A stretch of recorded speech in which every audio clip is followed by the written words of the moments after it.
A lot of the medical research areas happen to have models based on white men, believe it or not, through all the years. And that's what doctors would study in terms of trying to figure out treatments.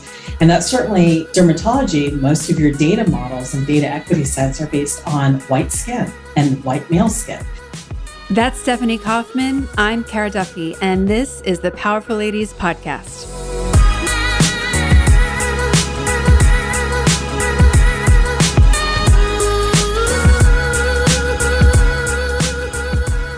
Welcome to the Powerful Ladies Podcast. Thank you so much. It's such a pleasure to be with you today. I love the work that you're doing. So it's a great honor to join and share in community and what it means to be, I guess, a powerful lady. Let's start at the beginning. Let's tell everyone who you are, where you are, and what you're up to in the world. Well, I'm Stephanie Kauffman. I am the President and Chief Operating Officer for the Melanoma Research Alliance. I have just really had this extraordinary moment of pivoting out of a very long-term media and entertainment career into the space of cancer research, particularly in the areas of women and their healthcare. And for me, what I'm really excited about working on is talking especially around melanoma research and the impacts that it is having, and particularly the fact that melanoma right now is one of the leading cancer diagnoses that are happening, particularly in young women. And you would think with all the things that we know about protecting our skin, that would not be the case. But I'm looking forward to kind of helping put voice out there to start reversing those trends. And what are some of those trends that are happening with women? Like, what are the specifics so that people can hear the exact data or any numbers that you have available? Well, as it relates to melanoma, which is the deadliest form of skin cancer, unfortunately, what we're seeing is this rise in melanoma cases being diagnosed in younger populations, but even more specifically, women, ages 15 to 29. And it can be caused through a number of things. There's a couple of different types of melanoma. The most prevalent is what is called cutaneous, which is basically your skin. And I think what we're seeing is trends in terms of we can go through 15 different steps in our skincare routine and then think about SPF only in the context of, I'm going to the beach today, and not necessarily thinking about if you're working in an office environment that has a ton of windows. We all love the light that comes in, but you should probably be protecting your skin from that perspective. I think also we have a scenario where there are trends around, particularly on TikTok, like coconut oil creates a barrier to skin, so everybody should use coconut oil. And that's not the case. And so I think sometimes within social media, women are getting health advice that as they explore different ways to certainly improve their health, that sometimes you have to kind of dig beneath that and realize that, no, you definitely need to be protecting your skin through SPF every single day. Hats are your friends, protect your eyes. And so I think for us, particularly women's health, when women haven't always been listened to through time, right? That we need to take a look at what those conversations are and then help provide information so that women in general can make the most informed choices around their healthcare. And so those are a couple of things that we're exploring. Another area that we are working on is the fact that here in the United States, 40% of Americans do not have access to a dermatologist, right? So we're living in these dermatology deserts.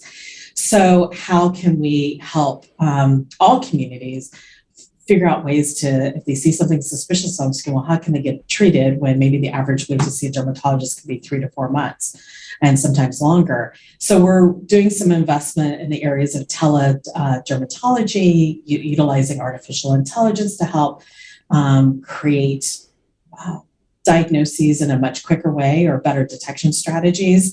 And one of those areas that we are also, working on, particularly for women, typical in medical research, a lot of the medical research areas happen to have models based on white men.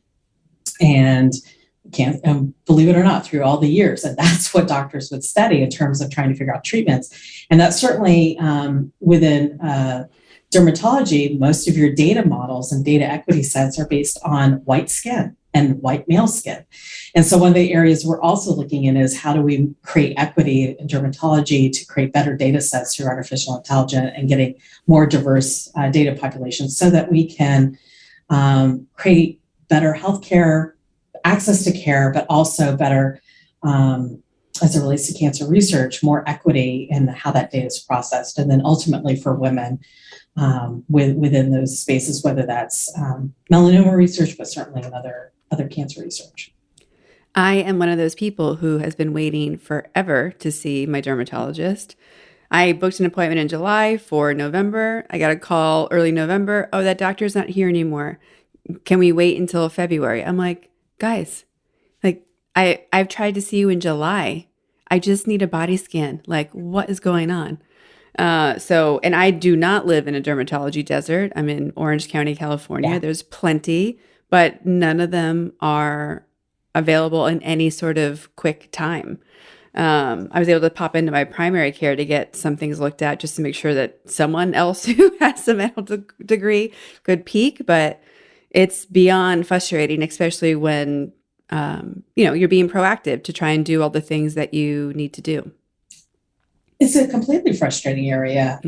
And similar to you, I do not live in a dermatology desert. I live in the suburbs of New York City. So certainly access, but kind of a scenario that I see, I have fair skin, I have blonde hair, I have light eyes. I grew up in Florida. So while I was not someone who necessarily looked to be out, baking in the sun, I played sports, I was outdoors, all the things. So I try to be hyper vigilant around it as well.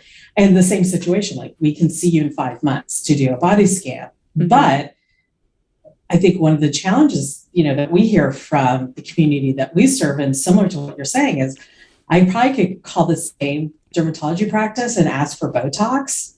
And they're like, hi, we can get you in tomorrow at 8:15, 8:30, 9:45, 10 o'clock. And I think that's one of the challenges that we're seeing is within dermatology is this divide between medical dermatology and cosmetic dermatology, and where there's revenue opportunities. So one of the things that we're looking into is how can we start enabling primary care physicians to have better access to screening technologies? How can we maybe create opportunities within like urgent care clinics or minute clinics where maybe you could go into, your local CVS, and they have in the way that they're helping create, healthcare moments where they could, take a picture of a suspicious mole and it can be sent to a pathologist where they can look at it really quickly and be able to say, you know what, that actually is fine, you're good. Something, or it's a situation where, let's put that under some active surveillance, or 3, yes, that is definitely something you need to be treated. And it gives someone the opportunity to say, no, there's something definitely here. I've got some of the data. So how can we kind of use digital healthcare to start advancing those challenges that we're seeing?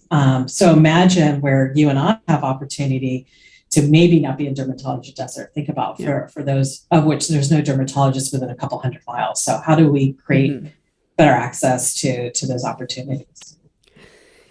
How does, skin cancers and melanoma, how does that rate versus the other cancers in regards to being deadly, being treatable?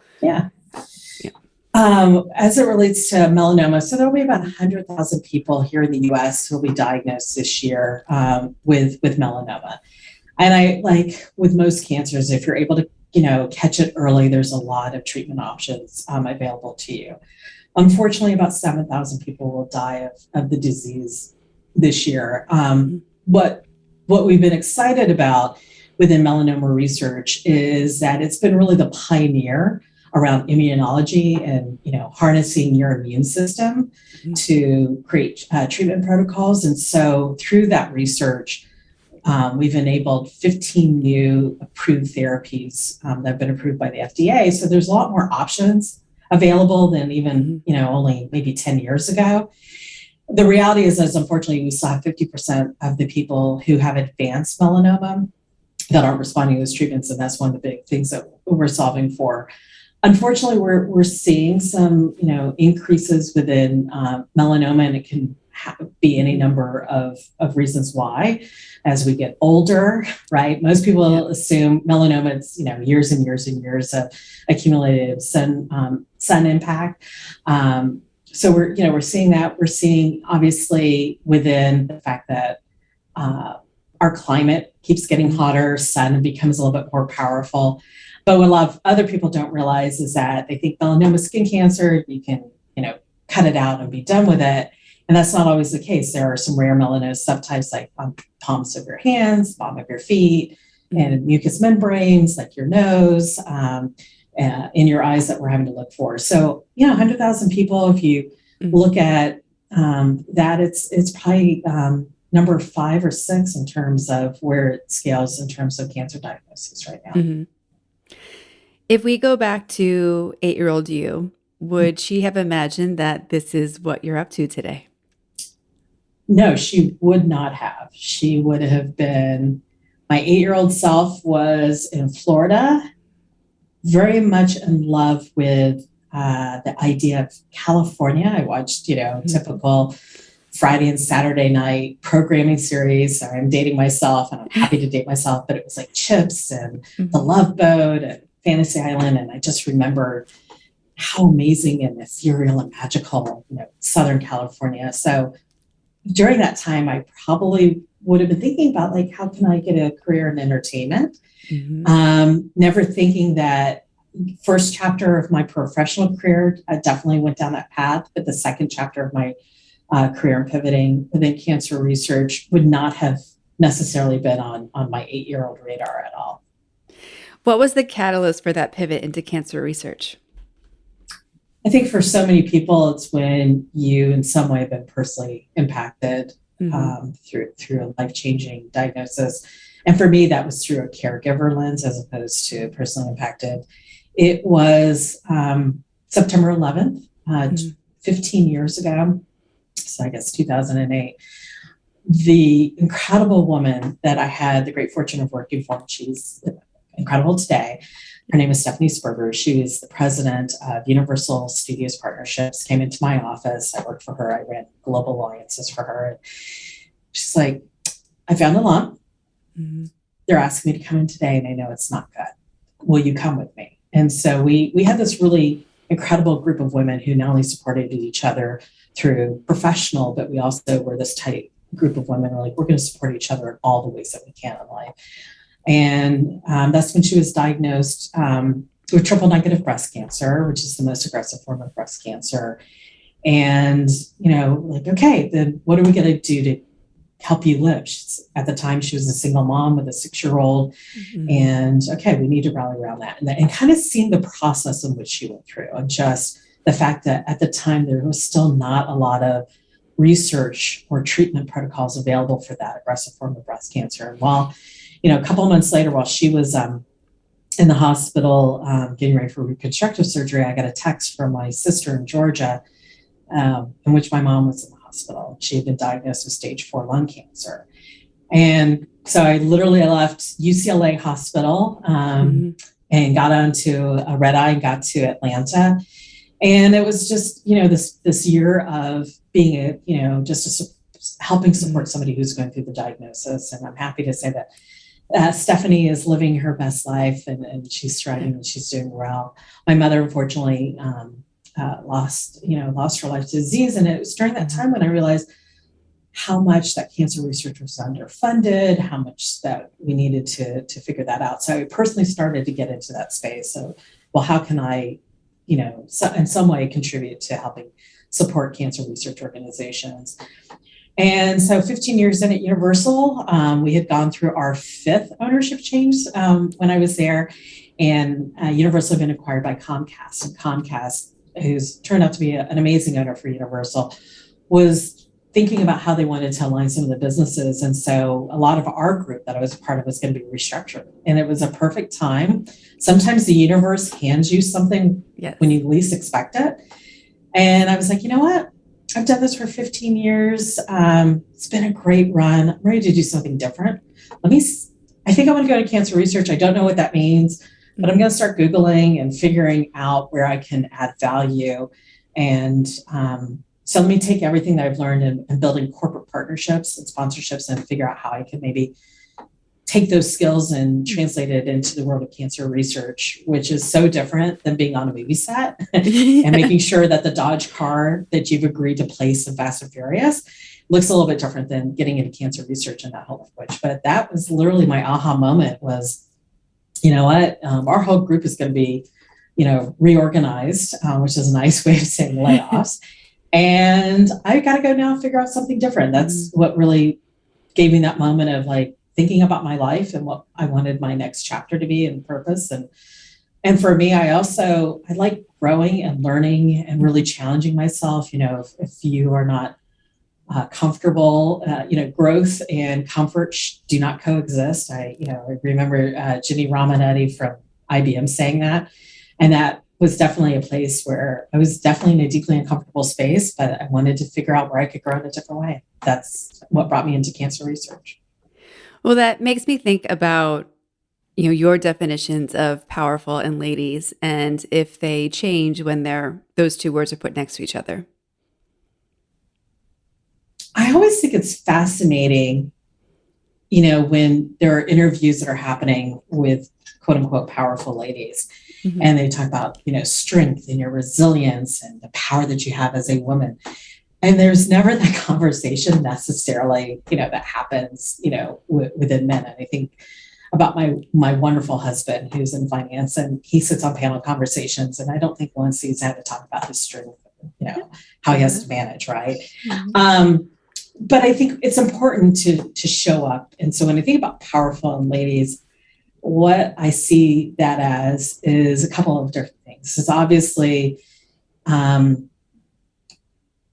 one is knowing that it's confidence, and there's this idea that even if you're not ready to do something, you'll figure it out. And I think that there's such power in that all of us have gotten to our path with not knowing 100% of checking the box, but we figured it out. So that I think there's resourcefulness, there's power in our convictions, power in our voice, and also power in some vulnerability, which was definitely not something as I was coming up through leadership ranks, and certainly within the movie business and the entertainment business. But I think there's now power in vulnerability and being very empathetic in terms of leadership and having the vulnerability to be able to say, actually, I have no idea. And I have no idea what this is. And so admitting you don't know what you don't know. And certainly that's been the case for me when I sit in now scientific lectures. I don't have a PhD, so I have to go, I actually don't know what a circulating tumor DNA is, but break it down for me and I'll figure out a way for us to be able to talk about it so that other people can get invested in our work. So I think in terms of powerful and ladies, it's confidence, resilience, it's strength, owning your voice, having a point of view, and knowing what you want. So, I think what's so fascinating about the story you shared about Stephanie and her cancer diagnosis and the fact that she came to you and asked for help. And she didn't ask you for help of, can you do something for me in regards to bring me a meal or do this task? She just wanted you to be next to her in that initial conversation. And I've been talking a lot with my clients and the different groups I'm a part of about how we look at what we ask for and how we let people help us, and that it doesn't need to be a, can you pick up the kids? It doesn't need to be a, can you file this thing? It really can just be the full spectrum of what we need. How have you looked at how you've shifted how you ask for things based on that experience with Stephanie and that amazing group of women you had at that company? And then also, how have you looked at like pushing into those more vulnerable spaces that you mentioned earlier? I really love this question.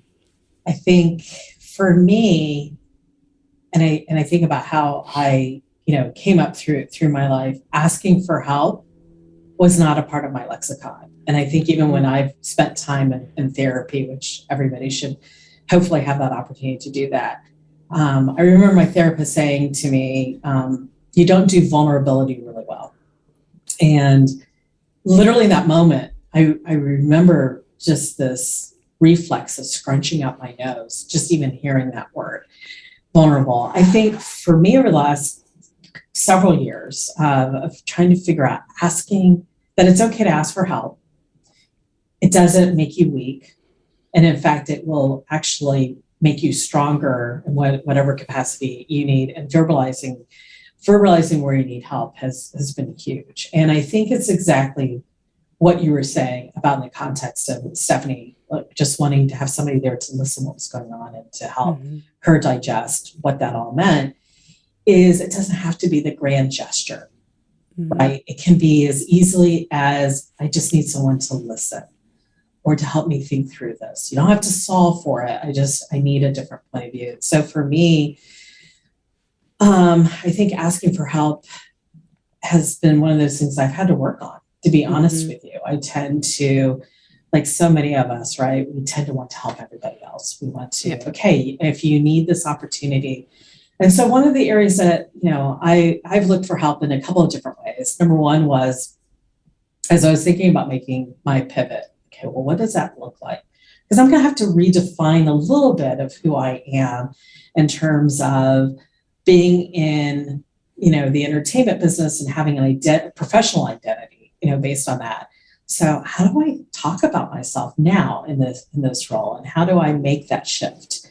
And really having people spend time in terms of, what does that look like for me? I think the other piece where I've had to, really ask for help is, how do I prioritize my own health? Right? So ironically, I'm in the cancer research business. How do I make sure that I make time to go to those appointments that I need to go to? And that's been an area that I have really leaned on, and having some friends really talk me through making sure that I'm prioritizing that in a way that I wasn't doing for years, for any number of reasons. And I think it's okay to start working through vulnerability. And I think what I've learned from that is, when I've opened up in those areas that I've been challenged, I'm not feeling judged, because, right, you got to remember who your tribe is. I'm not feeling judged, and I feel better for it. And I think for the longest time, in a way, sometimes you get brought up as like, you just got to be strong and you have to bury it. And if you show any type of needing help, it's weakness. And particularly as I came up, and I certainly hope this is not the case for my two incredible stepdaughters, one who's in her first job and graduating college, that she won't have, that she can feel authentic and vulnerable. When I was coming up, a lot of times I was the only woman in the room. I was the only woman at the table. So you did not show any vulnerability, right? That's that old adage, like, you never let me see you cry. And I think in this day and age, it's okay to be vulnerable and ask for help in a way that was not a part of the conversation for me, at least 20 years ago. Well, and I think that phrase, "don't let them see you cry," also makes it sound like the only vulnerability is crying also. And, I think it's been really interesting to unlearn that and unpack it. I think I had a really unique career space of time in being part of where there were still not women everywhere that I was working and all the groups I was in. But it wasn't weird that women were at the table, but there still wasn't a lot. And like, what role you were or weren't allowed to have might have been different. So I also had the privilege of working at some great companies where no one cared what gender you were. But I do think that there was still that space of, it didn't matter who you were. Like there was no crying in baseball. There was definitely no crying at work. And there was also, because of that, a really big separation between who you were as a human and who you were at work. I like mixing everything together. So it's been interesting to figure out what does vulnerability look like when it doesn't have to only be so emotionally triggered that you're crying? Like, what are all the other spaces of vulnerability? Oh, 100%. And I think this notion now of, how do you bring your whole self to work, right? Versus this bifurcated, the person you are, quote unquote, in the office or the workspace that you're in versus how you may be at home. Sometimes you'll hear that, wow, you're so much fun out of the office. Like, I could totally be a fun person.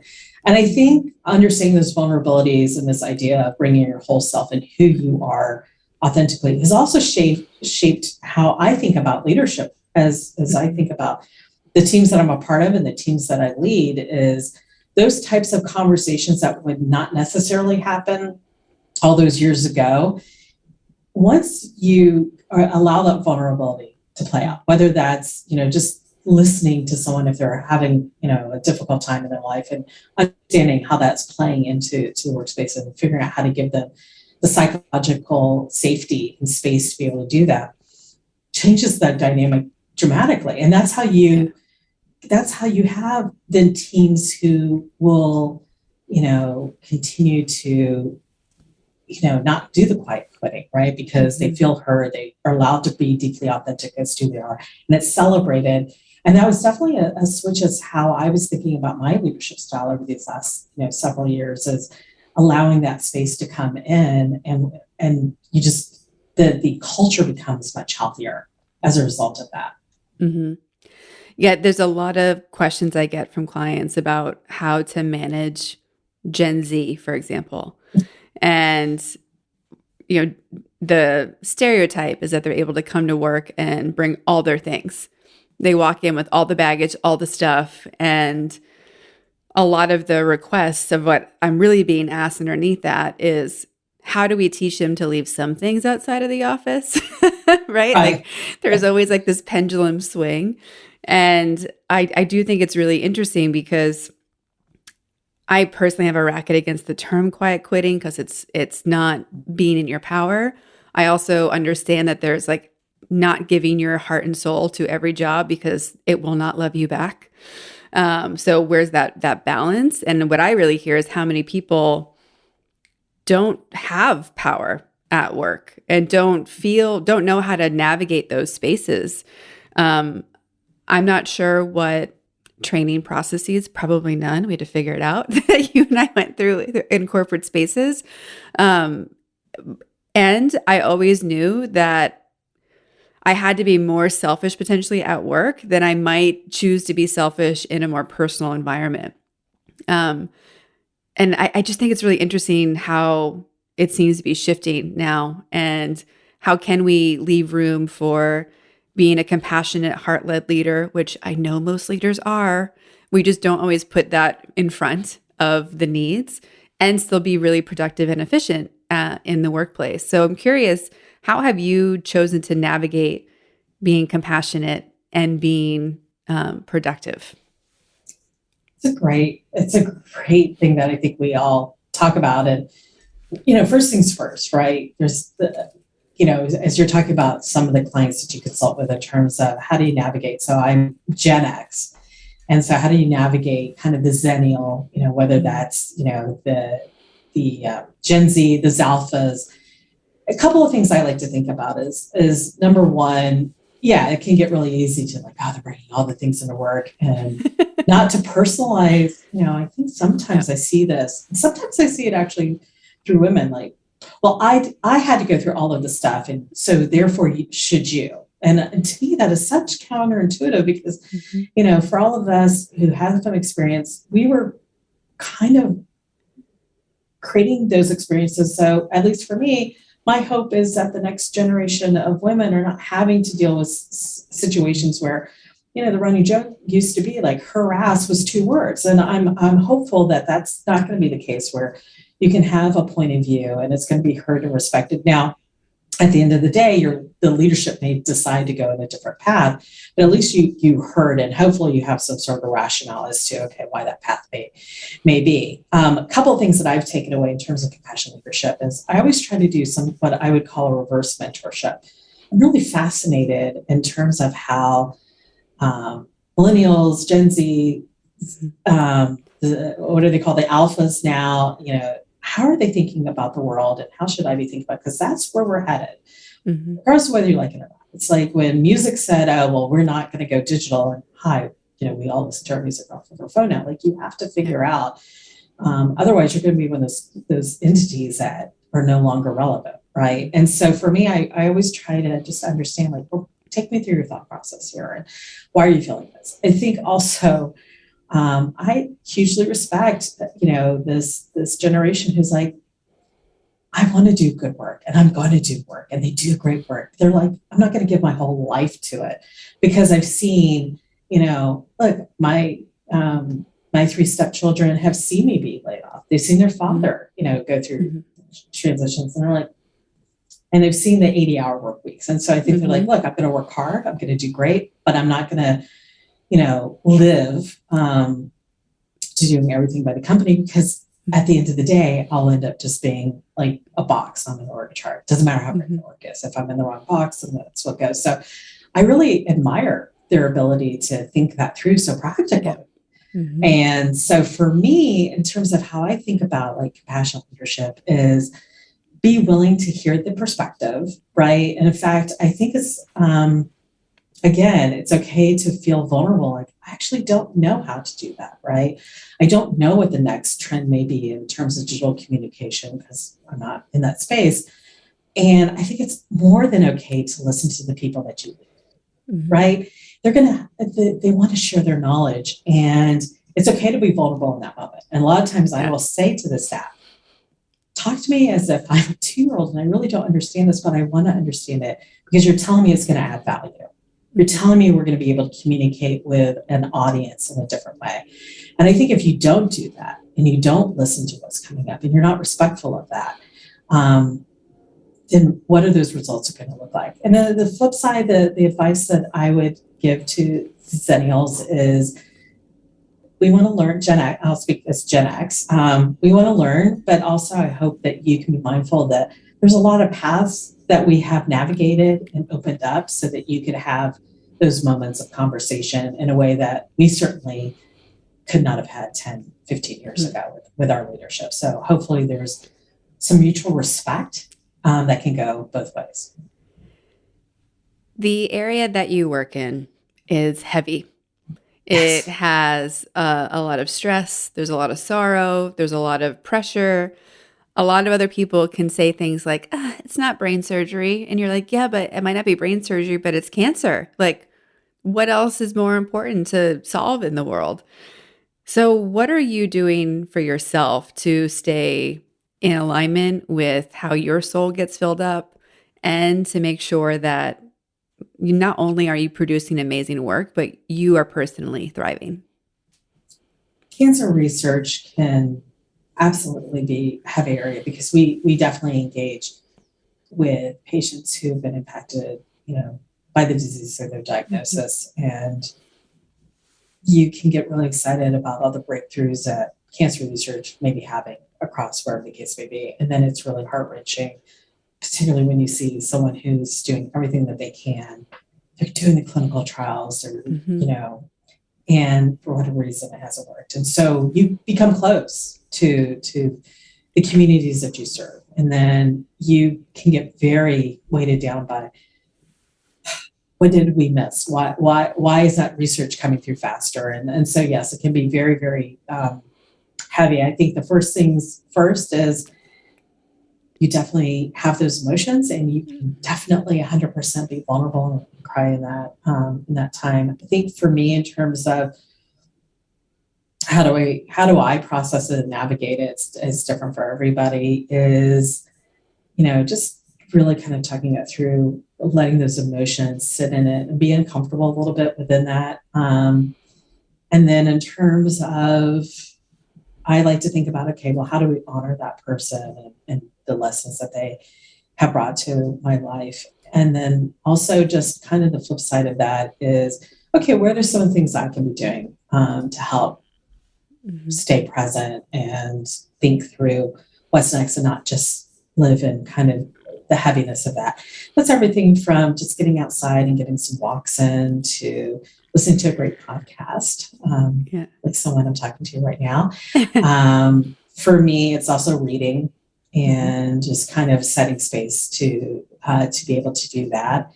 And then being in conversation with really good friends who may have had a similar experience, and we just talk about how to navigate those things. But, if anything has taught us, particularly as we've all continue to go through a global pandemic, is how do you, in the physical fitness that we create for ourselves, like, right, physical fitness, there's all the things.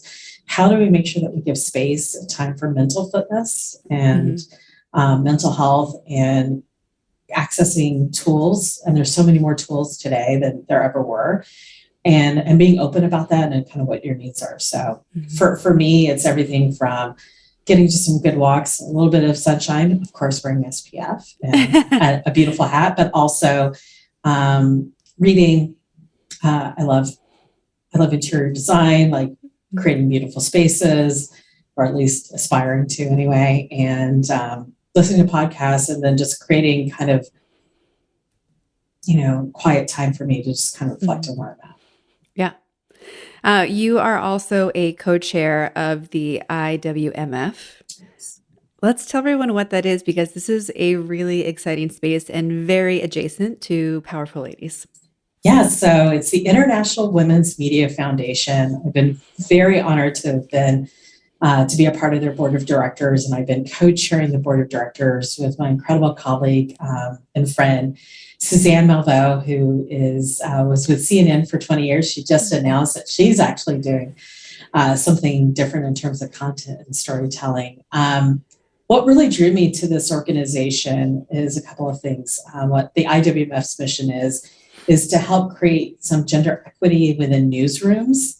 Because if you think about who's telling the story in media, we are 50% of the world. And so through the lens of media and news, who are telling those stories and making sure that the stories are balanced and certainly have a female perspective within that. So that's number one of the IWMF's mission.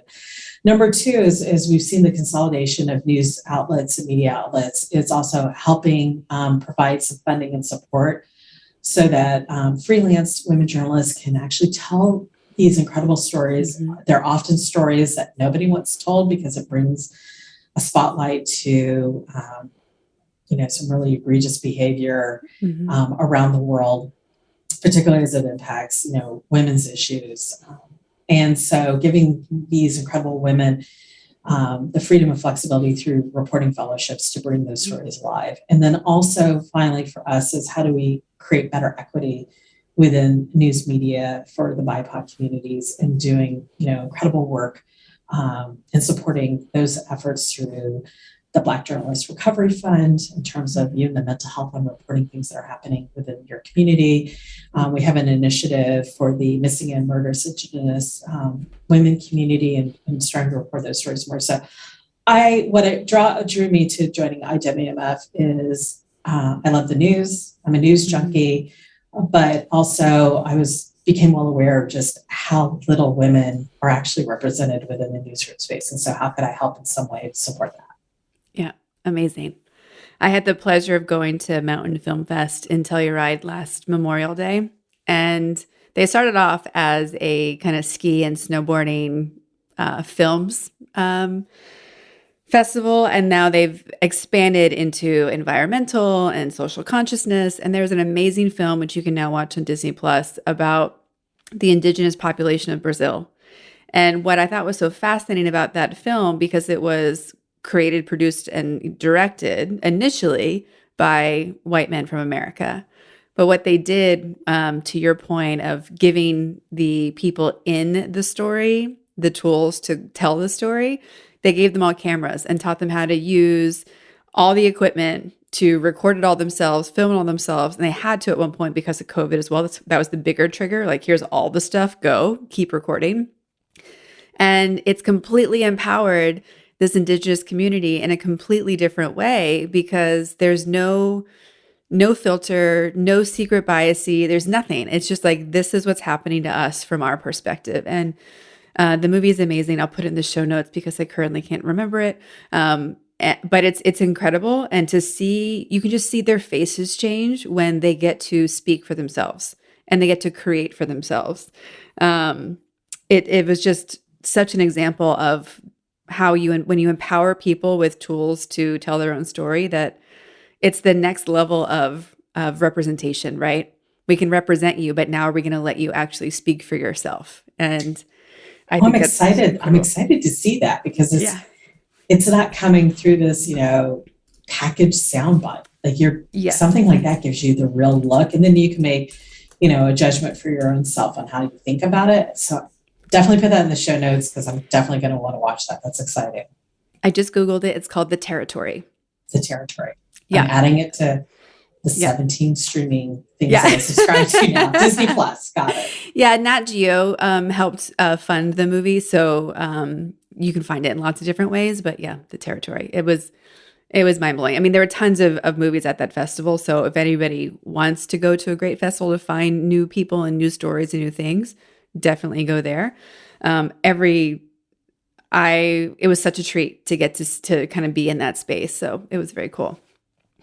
Of course, this is the Powerful Ladies podcast, and I'm always curious, like, who is inspiring you today? Who are you looking to for new ideas, new leadership, just moving yourself forward into whatever your greatness is? I'm always inspired by women who are putting their voice out there and really trying to make a shift in how the world works. So whatever that may be, obviously I'm tremendously inspired by Stacey Abrams and, what she's been able to do in terms of mobilizing voting within Georgia, which is where my family currently lives today, and making sure that people have a path to express, their votes. So I've been tremendously inspired by her in terms of understanding that that's not an easy thing to do. And so how does she create conversation and community around that? I'm always inspired by women who are saying, okay, there's an unmet need here. And I think about actually the co-founder of the Melanoma Research Alliance. When I think about cancer research, there, off the top of my head, there are two extraordinary women who've really shifted the paradigm around cancer research. One is Deborah Black, who was diagnosed with a very rare form of melanoma. And so she certainly could have said, okay, I'm going to, make a philanthropic investment in one institution and let them study this particular thing and then go about my day. And she realized, as another person I have been inspired by, is there's no research happening. How do I help change the outcome? And decided to form, my work, the Melanoma Research Alliance. Didn't have to take that on, finding a foundation and making those investments and being deeply involved. And so she's someone that I'm inspired. She inspires me every day in terms of she should have a PhD in science. Like, she knows so much. This isn't this is not a vanity project in the way that sometimes you may see that in philanthropy. And she's also very giving of her time and her commitment. So, and has really helped shift. I mean, second to the federal government and maybe philanthropy, I don't think anybody has done more to try to invest in melanoma research in terms of what she's done. The other person was Evelyn Lauder, the late Evelyn Lauder of the Estee Lauder companies, who during her breast cancer diagnosis realized there was no research happening in the late 80s. In fact, breast cancer was kind of verboten to talk about. And so similarly, she's like, well, I can start a foundation and it would be a sin not to. And so if you think about where we are today in breast cancer research, is because two women were like, healthcare is not serving us. And so we had the capacity to do it. And we want to do more than just, write one simple check. We want to change the paradigm. So I think any type of person who's doing that type of work always inspires me. We ask everyone on the podcast where you put yourself on the Powerful Ladies scale. If 0 is average, everyday human, and 10 is the most powerful lady you can imagine, where would you put yourself today and on average? Oh my goodness. I'm going to put myself as a 5. And the reason why is because I think you always have to give yourself room to grow and to expand and to learn.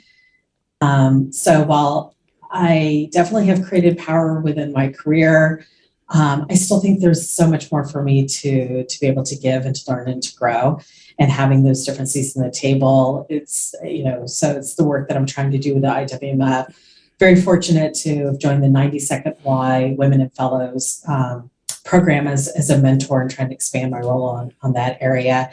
And then also where I can continue to lean in and become a better, leader and contributor to the communities in which I serve. So right now I'm going to give myself a 5 because I want to be able to grow into that 10, but I don't know that I would ever get to that 10 because then if you stop learning, then what are you doing? Mm-hmm. Yeah. We have also been asking everyone, what do you need What do you want? I believe in having a to-do list and a to manifest list, so you don't need to know how to make any of these things happen. But this is a powerful and generous community. And I really believe that you never know who has that next key for the door that you're looking to go through next. So what's something on your to-do list, wish list, or manifest list? Okay, professionally, I would love to see some more broader conversations that are obviously happening for melanoma. So what hopefully that could look like is if someone out there within this amazing, generous community has been impacted by a melanoma diagnosis or has been a caregiver or a loved one of that, I'd love for them to reach out, get involved in our work in terms of just spreading the message. Number one, in terms of melanoma research. I think number two is certainly, as we've seen through the last couple of years with COVID, I would like for people to figure out a way to get screened and come in and have those conversations on how we can make screenings for cancers at large an easier process. So that's on a wish list. And I think personally for me, one of the things that I want to really kind of lean in over the next couple of years is doing a better job of time blocking my calendar and allowing me to have more time to focus on mental fitness, physical fitness in a way that sometimes I'm not very good at doing. So I'd like to figure out better ways to kind of think through that. And then I think the last thing is I would love to continue to see more women in leadership roles, board roles within, corporate America, CEO roles. We definitely continue to see that they deliver exceptional shareholder value. And the last thing I would say is for women at large, let's continue to support each other. I think about just most recently, Jamie Lee Curtis celebrating the win of Michelle Yeoh. Like, how do we all become the Jamie Lee Curtises in terms of that moment of just sheer joy when another woman has success? It shouldn't be, oh, well, their success happened because of this. But like, how do we create those sheer joy moments of supporting each other's success and realize that their sunlight can be our sunlight? Mm-hmm. I love that. Well, for everyone who wants to meet you for a coffee, work with you, support you, follow you, where can they find you and all of the organizations that you're a part of? Always love a good coffee. Always love to say yes to meetings. So you can follow me on Twitter or Instagram at S Kauffman. That's S as in Stephanie. Kauffman, Kauf as in Frank, F as in Frank, MAN01. So that's my handle on social. Feel free to please reach out. I would love to engage in coffee in real life or virtual. LinkedIn, it's Stephanie Kauffman, Melanoma Research Alliance. Reach me there. And then if you want to do old-fashioned email, always love that. It's skauffman@Cure Melanoma, so CURE, melanoma.org. And I would love to hear from all of you and expand a community, and wherever I can help support this incredible community you've created. I'm here. What can I do? It has been such a pleasure to talk to you today. Thank you for the work you're doing. That is so needed. Thank you for being a champion for just women supporting women and, more than anything else, making sure that we're getting the medical services and information that we need. So that we can not only change the world, but be as healthy as possible doing it. And I know how precious your time is. So thank you for sharing your story with all of us today. Thank you so much. Have a wonderful day. And thank you for what you're doing.